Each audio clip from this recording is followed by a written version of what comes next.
This morning I can tell you that we have recovered what we believe is the weapon that was used in yesterday's shooting.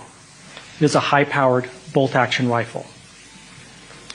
That rifle was recovered in a wooded area where the shooter had fled. Major update, the FBI and ATF have recovered a rifle with cartridges engraved with transgender and anti-fascist ideology in the assassination of 31-year-old Charlie Kirk at Utah Valley University, with chilling surveillance footage showing the shooter on the Low-C Center roof, and a social media post by a user named Omar has the online community hunting for the unidentified gunman. The FBI has released an image of a person of interest in their investigation of Charlie Kirk's murder.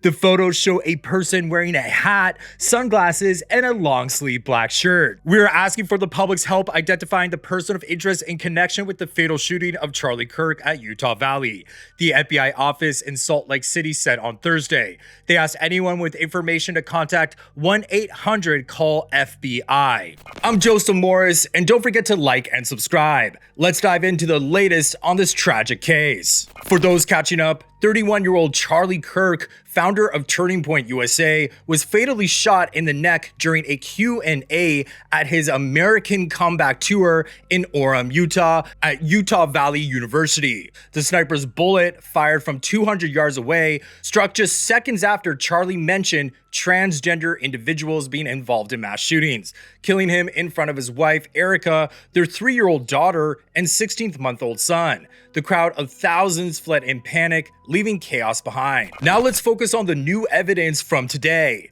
The ATF and FBI recovered an older model Mauser 30-06 caliber bolt-action rifle wrapped in a towel in a wooded area near the campus. Sources confirmed the weapon had a spent cartridge in the chamber and 3 unspent rounds in the magazine, all engraved with phrases tied to transgender and anti-fascist ideology, pointing to a motive driven by extreme political views. Crowdsourced video clearly shows the shooter positioned on top of the Low-C Center, a building 200 yards from the stage, before firing and fleeing on foot into a neighborhood. The rifle's location matches his escape route. The FBI revealed earlier this morning that this is the firearm they believe was used in the killing of Charlie. Bo Mason, Utah's public safety chief, said investigators have good video footage of the suspect who arrived on campus shortly before noon and blended in with students. Authorities say he jumped from the roof after the fatal shot and fled the campus.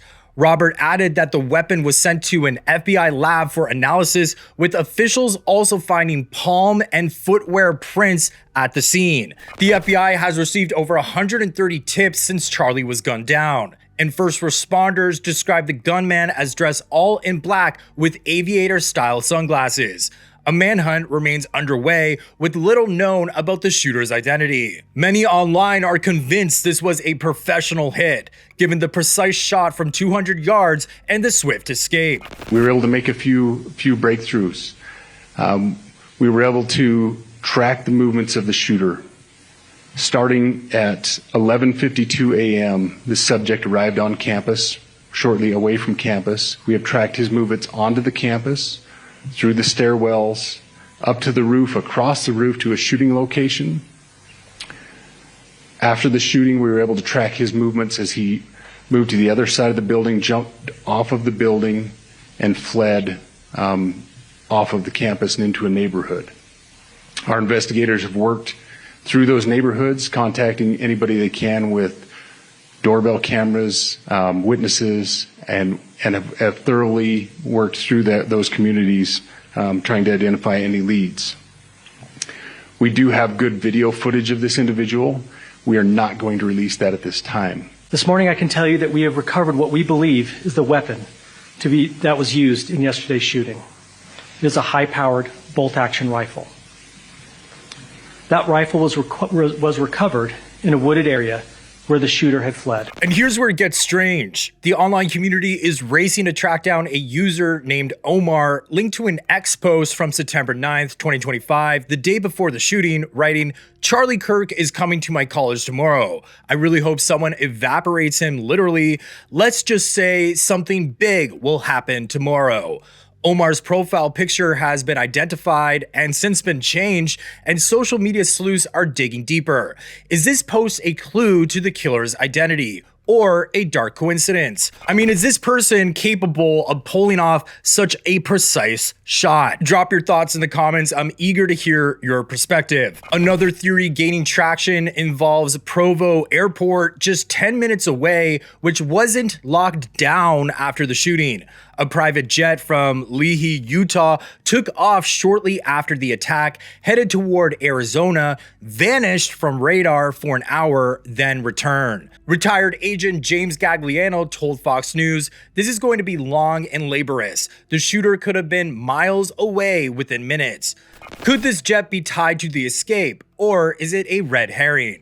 The FBI hasn't commented, but the speculation is intense.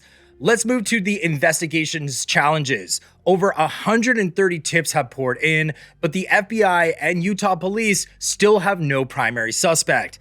Two men, including 71-year-old George Zinn, who claimed he fired the shot, were interviewed but cleared, with the FBI stating, "Persons of interest interviewed yesterday are not suspects." And I have a feeling this was a group effort. Maybe it just wasn't one shooter, and this guy could possibly have been a decoy. Another theory points to video of two men behind Charlie, one adjusting his hat, another moving his arms, suggesting possible signals to the sniper, though the FBI hasn't confirmed this. Here's where it gets complicated with the broader context. Utah Governor Spencer Cox called it a political assassination at a press conference, saying, "This is a dark day for our state. It's a tragic day for our nation." Commissioner Bo Mason described it as a targeted attack, noting the shooter arrived at 11:52 a.m. in dark clothing. The event had 2,000 to 3,000 attendees, mostly students, with only 6 campus officers and Charlie's security team present. The FBI has a tip line for photos and videos, and vigils are forming at Timpanogos Regional Hospital and Turning Point's Phoenix headquarters, with flowers piling up under American flags. UVU opened a center Thursday for attendees to retrieve lost possessions. In my opinion, the engraved cartridges and Omar's posts point to a targeted, ideologically driven attack. And it seems no coincidence Charlie died while answering a question about trans shooters. This tragedy unfolding in front of Erica and their kids shows how dangerous our divisions have become. Words are now turning into bullets. Will this push us towards unity or drive us further apart? This case is far from over, and I'll keep you updated, so make sure to like and subscribe and leave a comment with your thoughts.